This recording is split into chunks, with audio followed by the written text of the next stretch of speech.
오늘은 그 알래스카에 관한 이야기와 함께 반석에 관한 말씀을 올리고자 합니다. 여러분, 마태복음 7장 24절 이하 27절까지 보면 산상수훈의 마지막 결론처럼 이 말씀을 듣고 행하는 자는 반석 위에 집을 지은 자와 같고, 듣기만 하고 행치 않으면 모래밭에 집을 지은 자와 같다. 그래서 두 종류의 사람을 비교해 놓았죠. 저는 오늘 알래스카에서 반석에 관한 현상을 보았던 얘기를 드리려고 합니다. 제가 1985년 한남대학교 기획처장을 하고 있을 때 알래스카에 우리 자매대학이 있어서 방문을 했던 적이 있습니다.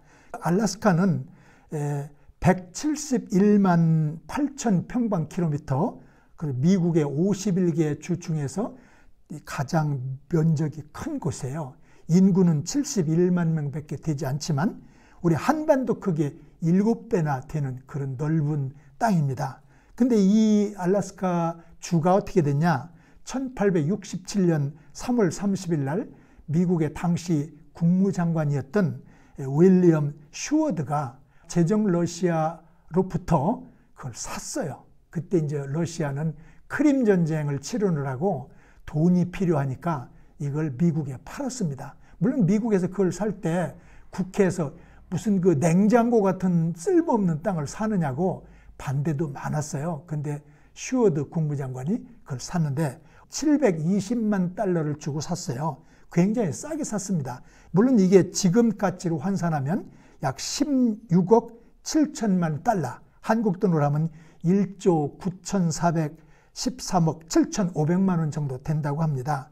근데 그곳에 그 땅을 사가지고 알래스카는 세금을 내는 게 아니라 주 정부에서 주민들에게 돈을 줘요. 그래서 날씨가 춥고 불편해도 사람들이 그런 일 때문에 갑니다. 그 땅이 얼마나 복된 곳이냐? 그걸 미국이 산 지 50년 만에 산 값의 100배를 늘렸다고 하는 그런 얘기가 있어요. 근데 제가 알래스카에서 본 건 3층 저택이 잘 진 집이 피사의 사탑처럼 기울어져 있어요. 걔네가 왜 저 집이 저렇게 기울어졌냐 물으니까 땅 밑에 한 10m쯤 밑에 얼음덩어리가 있는 곳에 졌기 때문에 저렇게 기울어졌다는 거예요. 아, 땅 밑에 대지나 반석이 아니라 얼음덩어리가 있는 빙판 위에다 집을 지면 저렇게 기우는구나. 그걸 제가 봤습니다. 그래서 그 뒤에 사람들이 전나무 같은 걸 심어봐가지고 나무가 잘 성장하는 곳은 얼음덩어리가 아니고 나무가 잘 자라지 않는 곳에는 그 밑에 얼음덩어리에 있다고, 그래서 그걸로 기준해서 집을 그런 곳에는 안 짓는 쪽으로 이제 고쳤다고 합니다. 여러분, 아무리 좋은 집을 져도요, 밑에 기초가 반석이나 굳은 땅이 아니고 모래나 얼음덩어리 위에다 집을 지면 허사가 되는 거예요. 얼음판 위에 집 짓는 자가 지혜로운 자가 아니잖아요. 언젠가 무너져 버릴 맨홀 구멍 뚫릴 자리에다가 건축하는 이가 없듯이 우리의 모든 신앙생활, 인생도 기초가 든든해야 제대로 사는 거지요. 마지막 가서 허사가 되지 않는 거지요. 그게 뭐냐?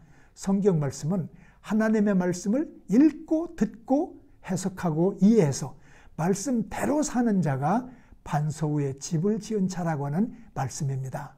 여러분, 우리 인생살이에 있어서 허망한 삶을 살지 않고 마지막에 가서 이건 아니었는데 잘못 살았네? 그런 후회는 없어야 되지 않겠어요? 그래서 있을 때 잘해, 때는 늦으리, 이런 유행가 가사가 하나의 교훈이 되는 것입니다. 여러분, 우리의 삶을 알뜰하게 가꾸되 터전 서 있는 발밑, 집을 지은 기초는 튼튼한가 한 번쯤 점검해 보시기를 바랍니다. 어떻게 해요? 성경 말씀대로, 설교 말씀 들은 대로 살면 그것이 반석 위에 집을 짓는 지혜로운 자의 집이라는 것입니다. 여러분, 같이 좋은 반석 위에 집을 지어 보십시다. 감사합니다.